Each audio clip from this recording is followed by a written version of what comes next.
After not seeing him for a month, John abruptly handed me a divorce lawyer's business card, without bothering to inquire about my well-being or how I felt about divorcing a wife who didn't contribute financially, only paying me $1,000 a month as alimony. "Sounds good, take care," John chuckled, standing beside him with Emily wrapping her arm around him, both wearing smug expressions. "Fine, let's divorce then," I nonchalantly replied, surprising John a bit. But he quickly shared a smile with Emily. John wasn't much of a thinker, making my revenge plan easier to execute. After the divorce papers were approved, I decided to initiate my revenge plan on both of them. I was determined to make them cry as a celebration of my recovery. My name is Sarah Wolf, a 47-year-old illustrator and children's book author who loves drawing. I have two childhood friends, John and Emily, who are important to me. John is also my husband. It all started when John asked me out as I was heading to a different college after high school. I thought he was into Emily, but I couldn't say no to a confession from John, whom I secretly liked. After some thought and consultation with Emily, I accepted John's proposal. Emily's behavior had been problematic since our teens, but she was still a dear friend to both John and me. However, Emily had a tendency to snatch other people's boyfriends and then dump them once they became obsessed with her, causing problems repeatedly. Her parents were concerned, so John and I often spent time with her to watch over her. John and I got married when we were 25. 4 years later, Emily introduced her fiancé, George, a professional working for a top-tier company, into our lives. "Nice to meet you, Sarah and John. I've heard so much about you. Looking forward to our future together," George said, being very polite, and we all got along immediately. We would get together during holidays and vacations, taking trips, going on long train rides, and enjoying drinks. However, things started falling apart after Emily got pregnant 2 years into her marriage. John and I originally had many siblings, so there was no worry about an heir, and we decided we didn't need children. Both of us loved kids, but weren't keen on actively caring for them. Besides, we cherished our freedom to travel and enjoy drinks.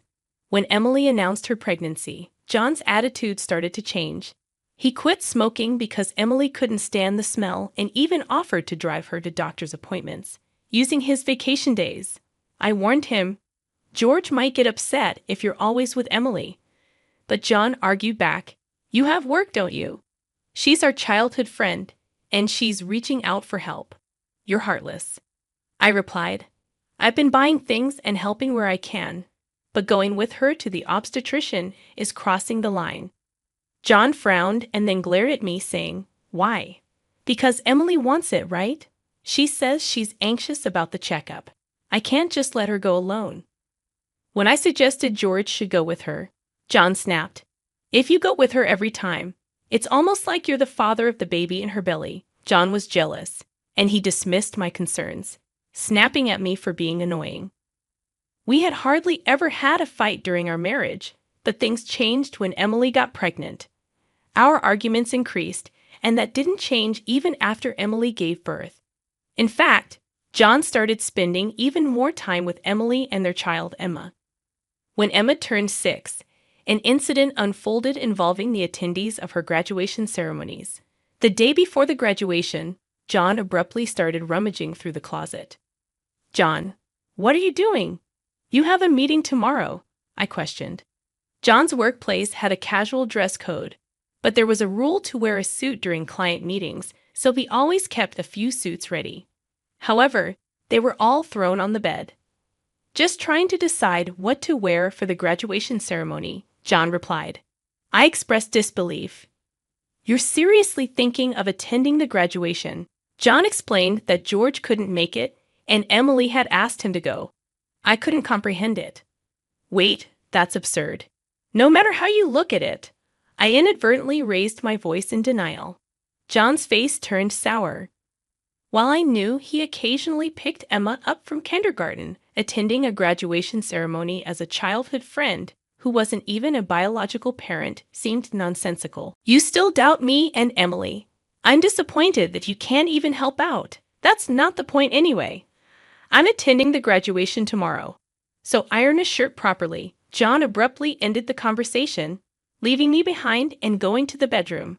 Left with no choice, I called Emily. Hello, Emily, about tomorrow. Sorry about tomorrow.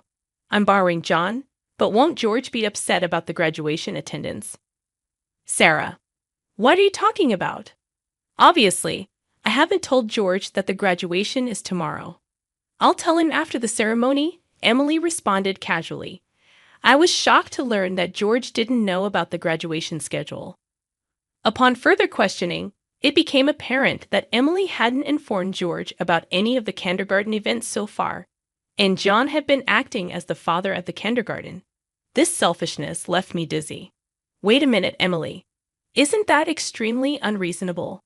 It's disrespectful to George, and just because he's a childhood friend. Hey, what's wrong, Sarah? You're scary. Well, see you tomorrow.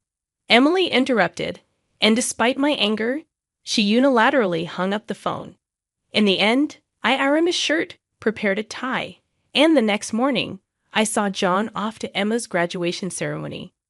After that incident, John and Emily started going out more frequently, progressing from once a month to once a week, and then to 3 times a week. Eventually, even George seemed to have some suspicions. One day, while John and Emily were out, he visited our house alone. I'm sorry for visiting you late at night. There's something that's been bothering me, George confessed. Is it about the 2 of them? I asked. Yes. I would like you to take a look at this. George showed me the GPS history he had installed in Emily's car. It revealed that she had been staying at a hotel 3 times a week. All of those days she was supposedly out with John.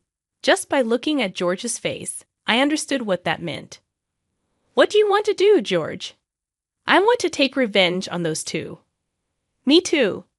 I can't forgive them for betraying us after all this time, I declared. And so, we began planning our revenge on John and Emily. Secretly, I began by increasing my income. I had been saving by doing housework and taking care of Emma, and my income had significantly decreased. George switched to working from home, and when Emily and John went out, he would bring Emma to my house, and we would take care of her together. Neither Emily nor John realized that we knew about their relationship, and we were able to gather solid evidence. Once we had collected enough evidence and were ready to take our revenge, we discovered a shocking truth about Emma. George and I struggled with the decision, but we both agreed that we didn't want to hurt young Emma, so we decided to wait until she was an adult to take our revenge. However, even though we decided to endure for 10 years, I was struck with a serious illness that required long-term hospitalization. Even at best, I wouldn't be discharged for at least 2 years.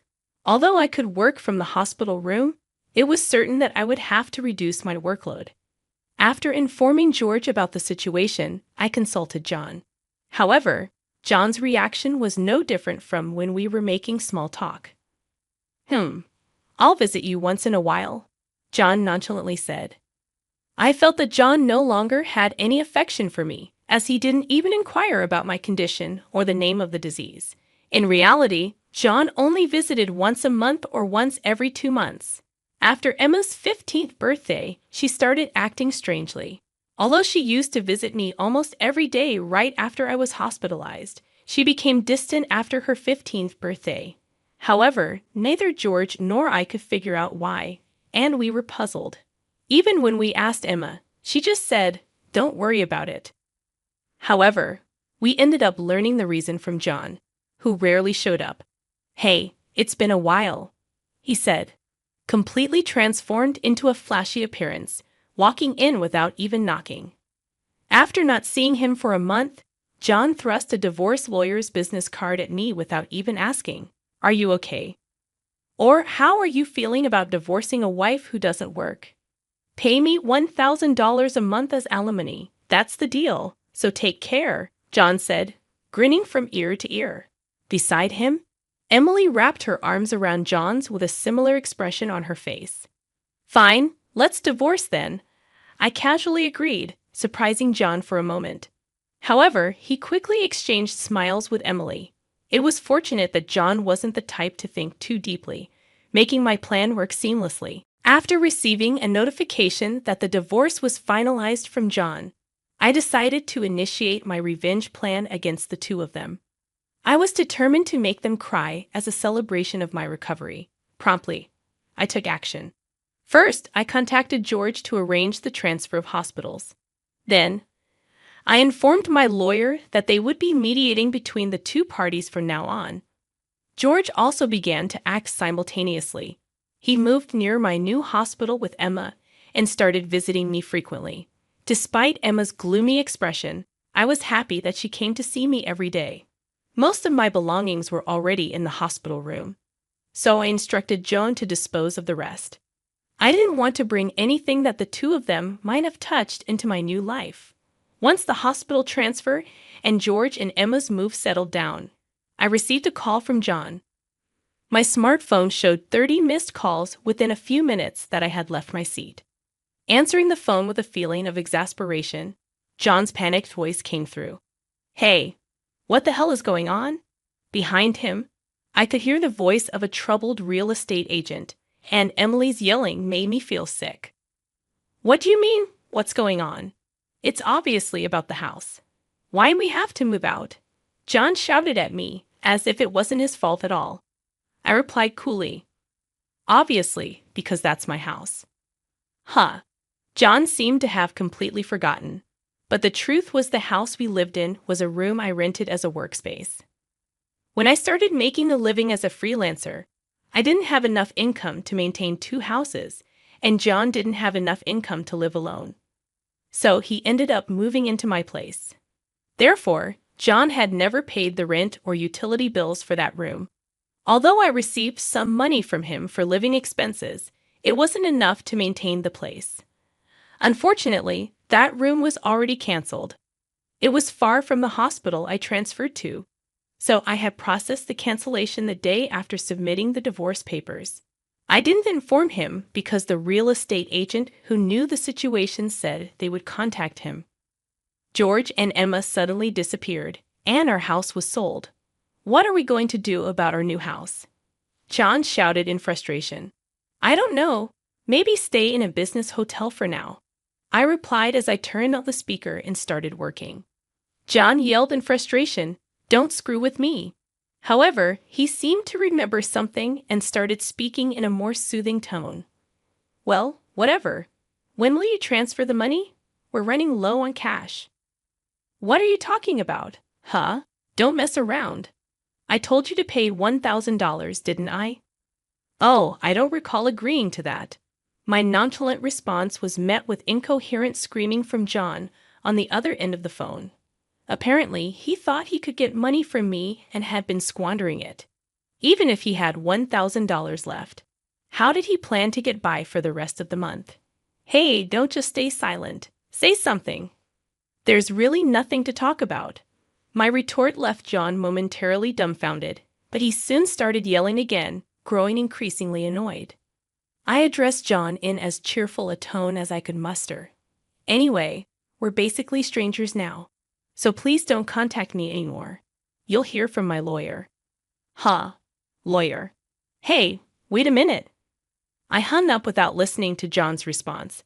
He tried calling back several times, but I ignored it, and eventually the call stopped. However, angry that I didn't answer, John started ignoring calls from my lawyer. He certainly had a childish side, but I never imagined he'd be the kind of person who didn't mind causing trouble for others. I sighed deeply at John's selfishness. A few months later, after a temporary discharge from the hospital, I visited John's parents' house. In front of me were John and Emily, both looking small and trembling. "You telling my parents is a low blow." "Oh, I just reported that we got divorced."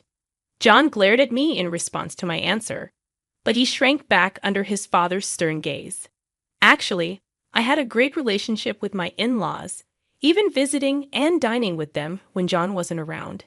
Despite being so well loved, I felt it was wrong not to share the details of our divorce, so I went to visit them.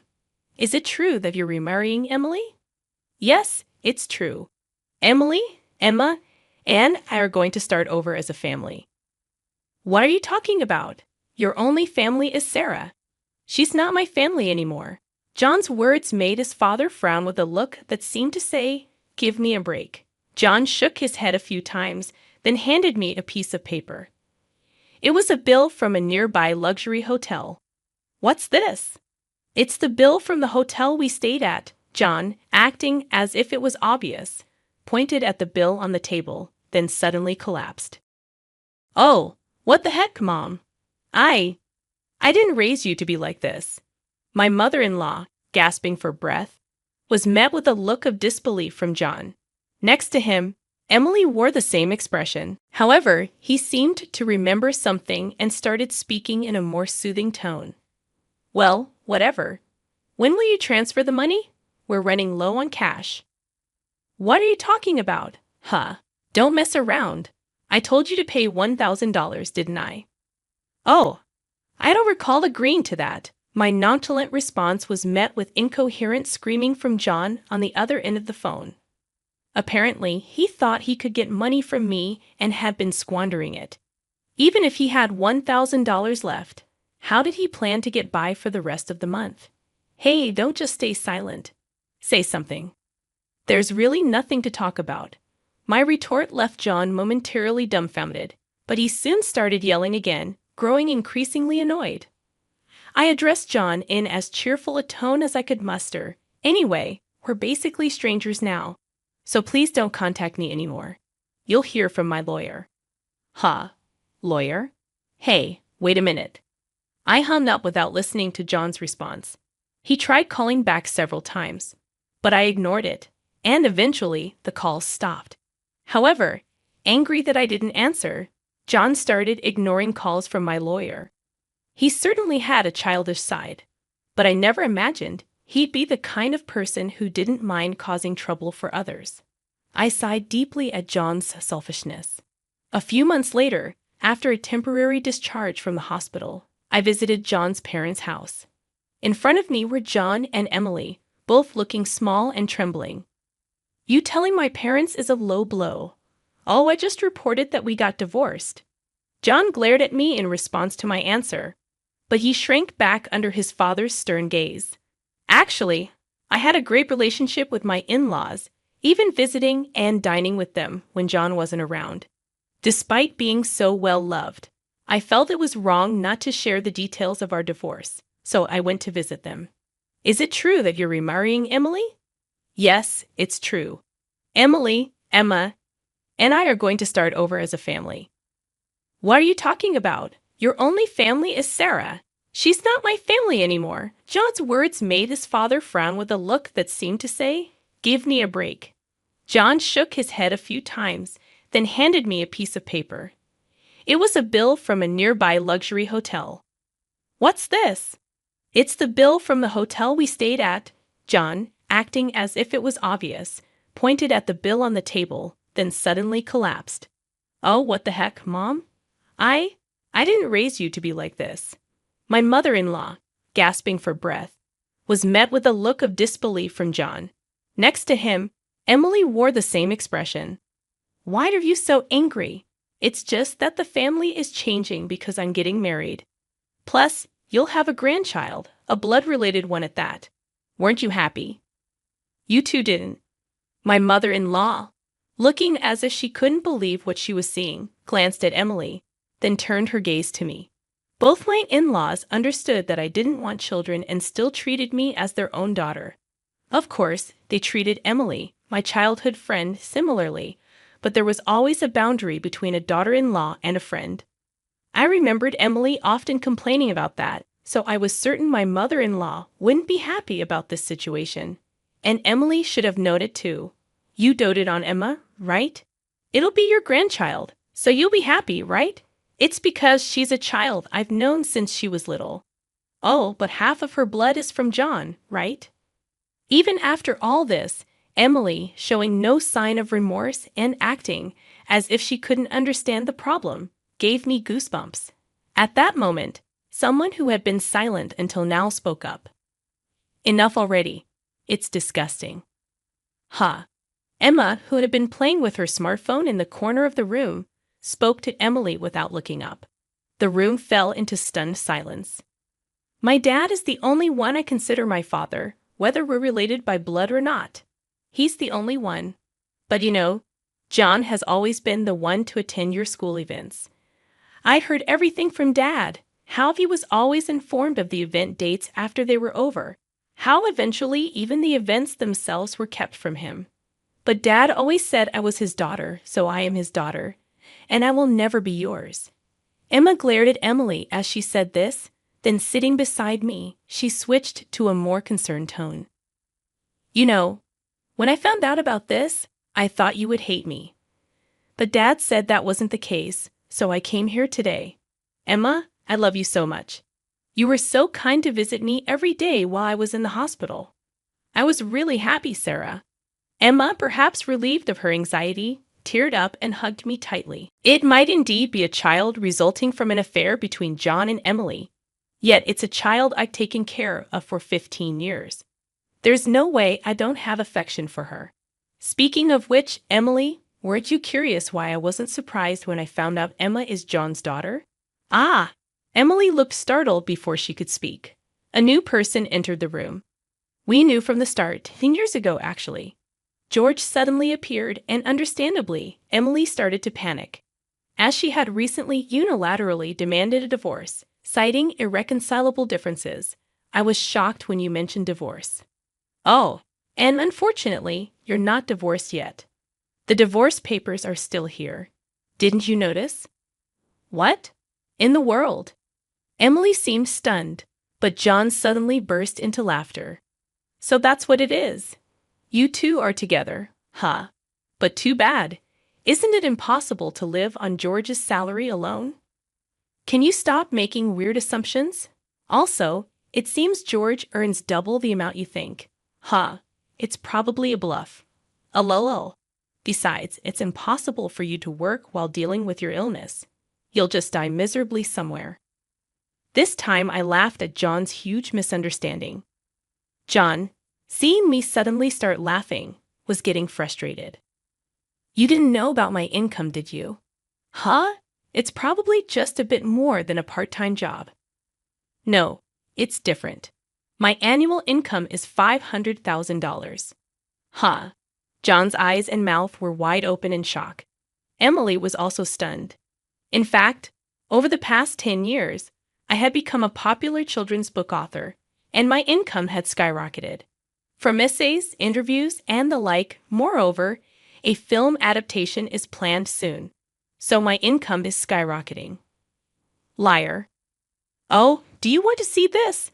I said that and showed Emily my bank account screen. It clearly showed a large amount of money being deposited every month, and Emily was at a loss for words when she saw it. Sarah, let's all make up, huh? What are you saying? Emily was furious at John's words, blinded by the money. I watched them blankly and then opened my mouth. Well, if you want to get married, feel free. Oh, and I'll definitely take the compensation for damages. Sarah, wait. Sarah. Ignoring John's words, I took Emma's hand, and after saying goodbye to my in-laws, I left their house. John originally worked at my father-in-law's company, but it was revealed that he was lying about going out for sales, and he was fired. My father-in-law planned to forcibly put him on a friend's fishing boat and work him to the bone. Working on a fishing boat was tough for indoor-loving John, and he contacted me several times, but each time I notified my father-in-law, and eventually the calls stopped. Emily lost custody to George and got divorced. She seemed uninterested in John, who couldn't afford luxuries and didn't seem to chase after him. She was disowned by her family and lived alone in a rundown apartment. She hadn't worked at all since getting married, and since she had always made others do things for her, she couldn't do anything herself, and there were hardly any places that would hire her as a full-time employee. Still, she had to pay for her living expenses and child support, so she worked multiple part-time jobs and barely made ends meet. After entering high school, Emma worked hard every day to study abroad and go to a prestigious university overseas. Being originally diligent, her dream is to translate my picture books and deliver them to children all over the world, which makes me happy. As for me, my picture books are selling well, and I am receiving more and more offers for Anon adaptations and merchandise. My illness is also progressing well, and although I am still hospitalized, my doctor recently told me that I might be able to leave the hospital next year. And one more thing, George and Emma come to visit me every day.